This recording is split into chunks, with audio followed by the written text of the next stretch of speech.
The parliamentary term is dragging to the end of the year, some might say. Just 6 sitting days left and Labor is trying to get its most contentious legislation through yet.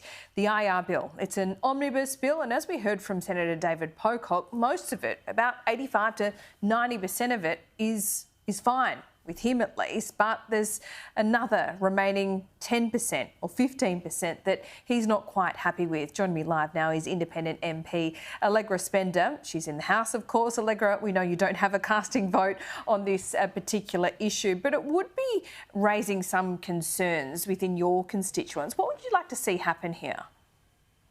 Look, I think, I agree very much with David Pocock and Jackie Lambie that there's a lot of good in the bill, and, I voted against the bill last week in the House, but I would have, if they had split the bill and, put through the 80 to 85% piece that there's a lot of agreement for, I would have happily voted for it.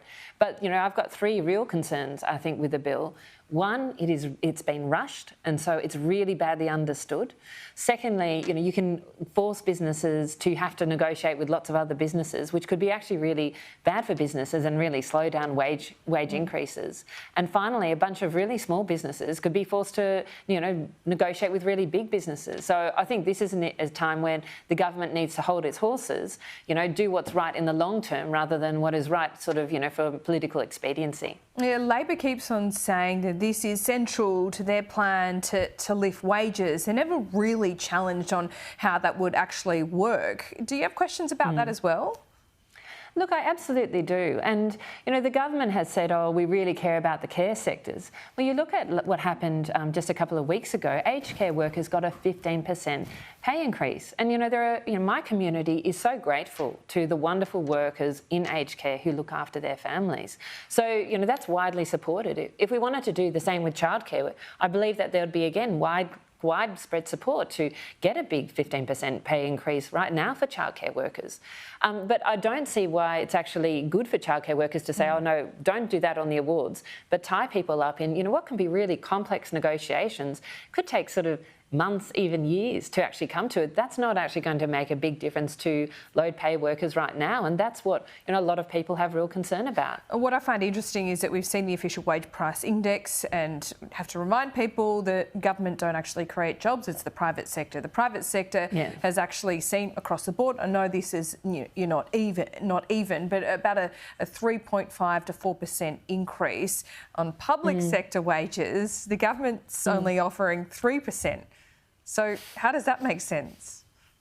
I agree. I mean, I think that's the same thing. It's like, I'm sorry, we can't afford it as the government, but no, you businesses who are still battling, across Australia on all sorts of different issues, no, you need to, increase in a different way. And look, the truth is that I would love to see wages increase, and I think the best way to do that is for businesses and their teams to work out how can we, do better, how can we innovate, how can we serve our customers differently. That's really, really important, but that's not going to be solved by, the controversial parts of this bill.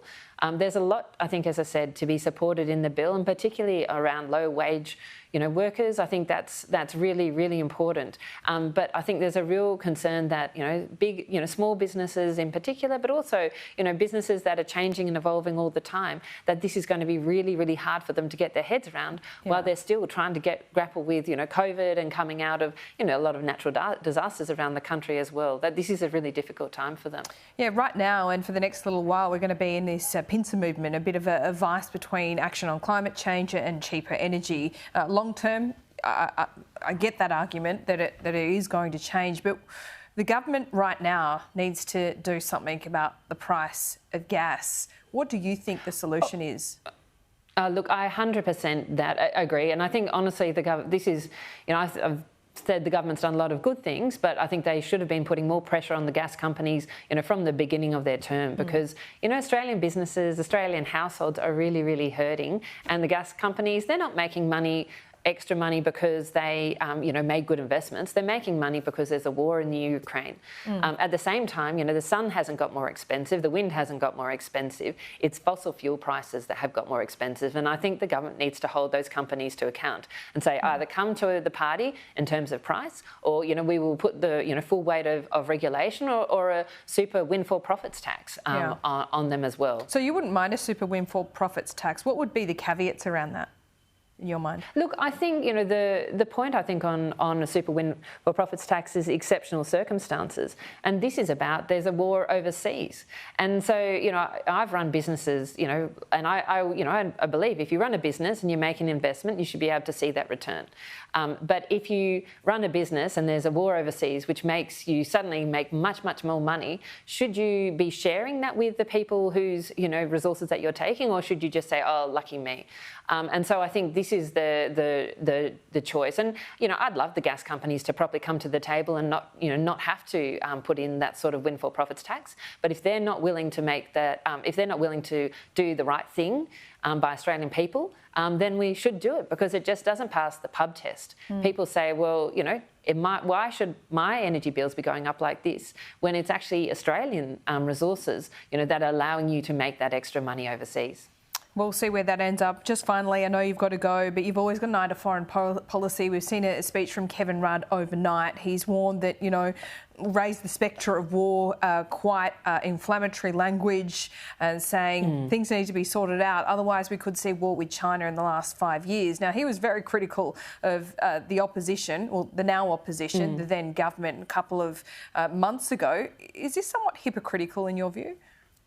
Look, for me, I think that, we should spend less time, I think, sort of shouting in bellicose ways, and more time, actually building relationships and looking some of those sort of soft diplomacy. So I think that we should, I don't find that particularly helpful, to be honest. And I think that I think that the government has made some right moves in its discussions with China. I think what it's done is said very strongly, these are the things that we find important. It hasn't backed down, but it has held its position strongly, but also restarted dialogue. And I think dialogue is absolutely crucial in foreign policy. Yeah, we've seen that first meeting in 6 years between Anthony Albanese and Xi Jinping. Yep. Allegra Spender, we'll leave it there. Thanks so much.